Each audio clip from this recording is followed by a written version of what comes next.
baik pelanggan maupun usaha. Nah, kita kenalan dulu sama strategi-strategi. Yang pertama ada segmentasi. Oke, strategi pasar kita mulai dari segmentasi pasar. Mungkin ada yang pernah mendengar kata segmentasi? Kira-kira segmen apa segmen? Pembagian. Ada lagi yang lain? Pembagian pasar berarti ya. Ya. Ada lagi yang lain? Oke, kita lihat segmentasi pasar ya. Jadi segmentasi pasar ini adalah suatu strategi pemasaran. Segmentasi pasar itu artinya menjual ke semua orang itu sama dengan tidak menjual ke siapapun. Kenapa bisa dikatakan begitu? Karena pasti setiap kebutuhan orang itu pasti akan berbeda-beda. Kebutuhan Muhaimi sama kebutuhannya Antoni itu pasti akan berbeda-beda. Nah, jadi menjual ke semua orang itu ibarat sama dengan tidak menjual ke siapapun. Kita segmentasi pasar. Nah, kalau kita ilustrasikan di gambar sebelah itu ada potongan pizza dengan berbagai topping. Apakah kira-kira semua kalian itu punya apa ya kesukaan dengan topping yang sama atau mungkin berbeda? Nah, kira-kira Husnul di antara topping ini lebih suka topping yang mana? Topping tomat. Topping tomat. Muhammad? Yang mana? Yang mana? Yang kuning. Jeruk ya Bapak? Tidak. Tidak. Nah, pasti kan juga pasti sesuai dengan kebutuhan masing-masing ya. Jadi mungkin ada yang. Oke, kemudian kita lanjut tentang strategi targeting. Jadi setelah menentukan segmentasi, menentukan kelompok berdasarkan tadi 4 pilar utama tadi, ada bisa menentukan demografis, kemudian apa tadi? Demografis sama perilaku. Nah, seharusnya dan lanjut kita akan menentukan targeting. Jadi cara brand memilih konsumen yang tepat. Jadi segmentasi itu siapa yang dapat membeli produk kita. Jadi tadi kita sudah menentukan apakah pria, wanita, usia sekian dan sebagainya. Jadi saatnya setelah menentukan segmentasi kita menentukan targeting. Jadi cara brand memilih konsumen yang tepat. Kalau kita lihat targeting ini adalah penentuan sasaran pasar. Jadi kita bisa melihat tipe dan kriteria targeting dari berdasarkan ukuran segmen, kemudian berdasarkan daya beli, ataupun memilih segmen mana yang paling menguntungkan di antara dari segmentasi tersebut. Nah, kita lihat ya, kenapa harus memilih? Kenapa kita harus punya target? Karena pertama sumber daya kita terbatas, ya kan? Kalau kita misalkan menjual ke semua orang, dia pasti butuh biaya yang besar.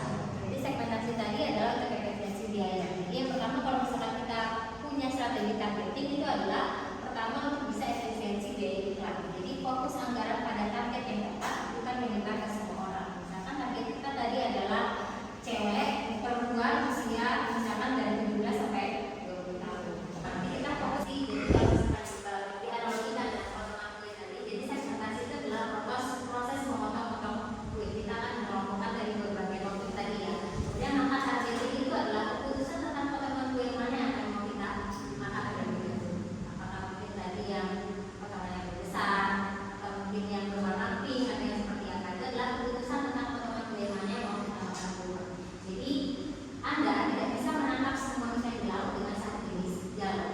Targeting adalah tentang memilih kolon yang tepat dengan umpan yang tepat dengan hasil pacinannya masing-masing. Jadi kita memang apa ya, memilih kolon yang tepat dengan umpan yang tepat agar hasilnya nanti pacinannya sesuai dengan yang diharapkan. Itu adalah target. Kita lihat dari perbedaan kedua brand ini, Aqua dan Equil. Nah, pernah lihat situ botol yang hijau ini? Brand Aqua. Nah, kalau kita lihat sama-sama air putih tapi beda target pasarnya. Aqua itu dikategorikan dalam pola strategi mass marketing. Jadi mengabaikan perbedaan segmen, menjual satu produk untuk semua orang. Jadi Aqua itu targetnya siapa? Semua orang. Bisa dijual di warung, minimarket ataupun supermarket. Harganya terjangkau untuk semua kalangan. Tapi kalau Equil ini biasanya di mana?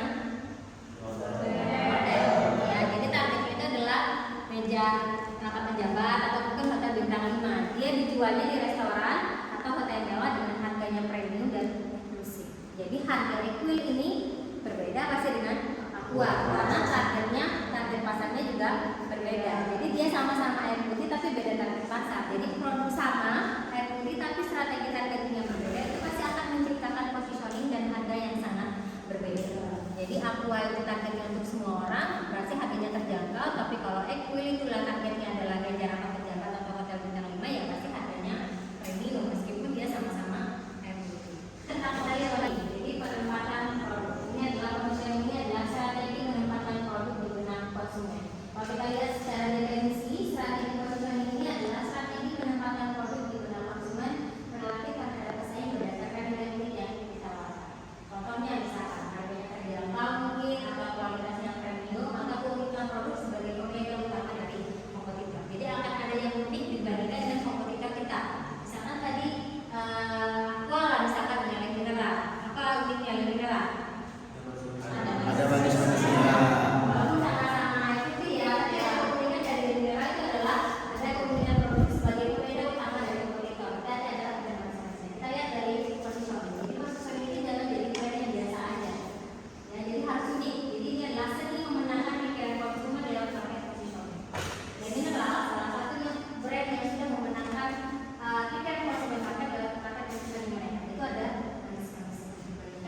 adalah apa? Produk apa?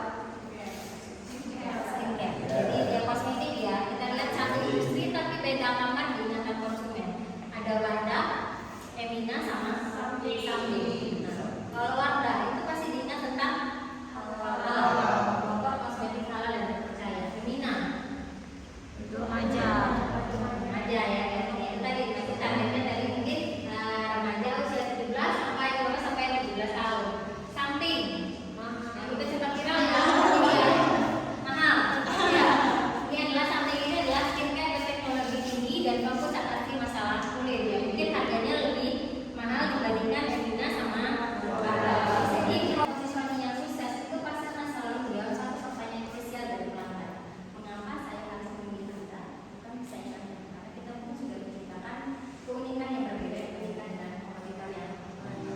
Sebenarnya bisa dapat disimpulkan bahwa segmentasi itu adalah siapa saja yang dapat membeli produk kita. Itu tadi berdasarkan beberapa kategori tadi. Kemudian kita lanjut ke targeting. Jadi kalau targeting sudah kita tentukan segmennya, maka kita mentargetkan siapa saja yang seharusnya membeli. Siapa yang seharusnya membeli? Misalkan tadi segmennya adalah wanita, kemudian siapa yang seharusnya membeli? Itu mungkin dari usia 17 tahun. Sedangkan untuk positioning,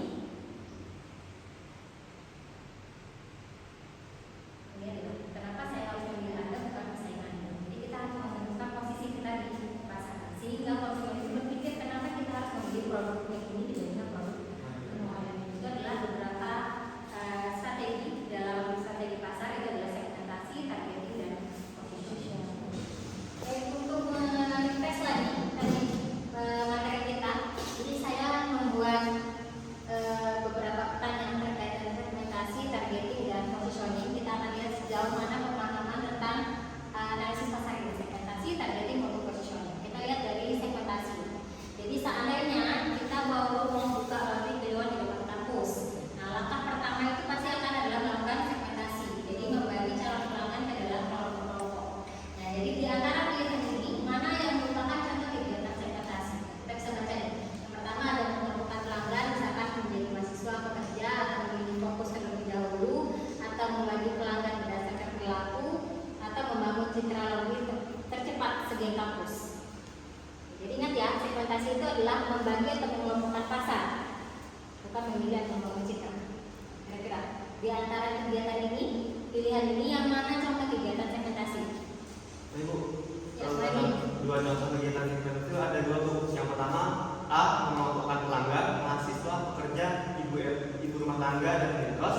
Yang kedua ada C, membagi pelanggan berdasarkan perilaku, cuci harian, atau dengan cuci mingguan. Jadi dibagi berdasarkan segmentasi pasarnya dari dikelompokkan dulu. Apakah mahasiswa, pekerja, ibu kerja, atau pemilik kos. Kemudian membagi pelanggan tadi menjadi berdasarkan perilaku. Apakah dia cuci harian atau Oke, kita lihat. Oke, kita lihat ya. Jadi ini jawaban yang benar tadi adalah A dan C. Oke, berarti jawaban Mbak Emin sudah tepat. Kalau kita lihat di sini adalah segmentasi itu adalah kata kuncinya adalah membagi atau mengkategorikan atau mengelompokkan. Jadi memang jawaban yang tepat itu adalah A dan C. Jadi A itu benar karena mengelompokkan pelanggan berdasarkan demografis, ya kan? Apakah dia mahasiswa, pekerja, ibu kerja, atau pemilik kos. Kemudian yang kedua itu adalah jawabannya C, benar karena membagi pelanggan berdasarkan perilaku. Apakah dia nanti akan cuci harian atau cuci mingguan. Nah, itu adalah segmentasi. Jadi segmentasi itu adalah membagi pasar menjadi kelompok-kelompok. Kemudian targeting. Nah, setelah menentukan segmen kita target. Jadi laundry keluhan di gang kampus tadi punya 4 segmen pelanggan. Tadi ya, mengelompokkan mahasiswa kos, pekerja muda,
terdekat, kemudian yang sering kunci gitu ya.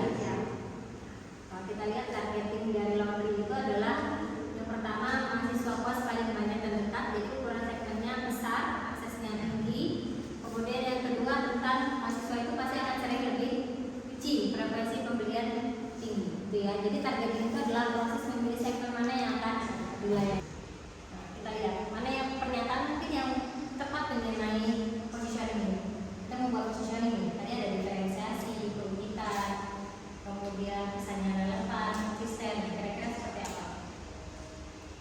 Saya Ya, silakan tadi. menurut saya jawaban yang tepat itu yang pertama, positioning lemah karena cepat dan murah ditiru kompetitor dan tidak unik atau B.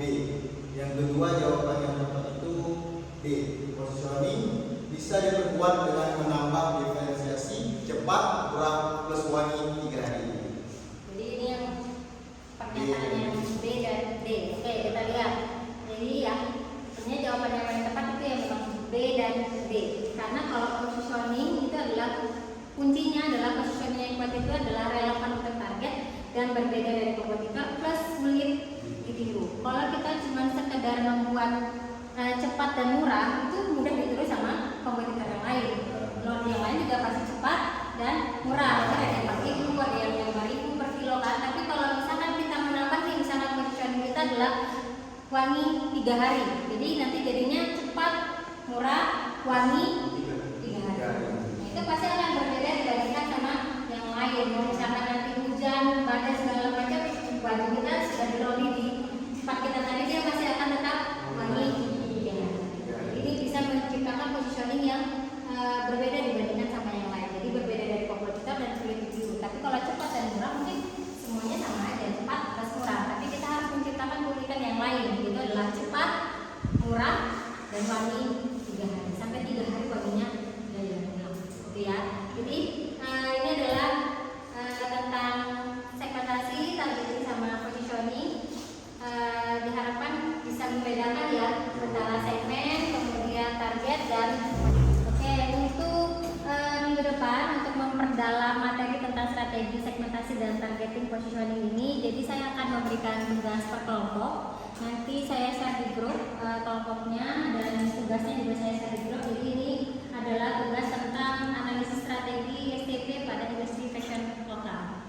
Jadi nanti kita lihat ini tugas kelompok ini adalah untuk kalian bisa milih, analisis dan presentasikan. Jadi kriterianya adalah nanti kalian memilih salah satu pakaian lokal asli Indonesia yang mungkin aktif di media sosial dan e-commerce. Kemudian analisis dari segi segmentasinya, kemudian penentuan targetingnya apakah tepat, kemudian analisis positioningnya. Apa yang mungkin yang membedakan di antara yang merek tadi dibandingkan dengan pesaing. Kemudian kalau misalkan merek itu kan brand itu biasanya ada tagline ya, tagline merek. Nah itu kan kalian tuliskan satu kalimat singkat yang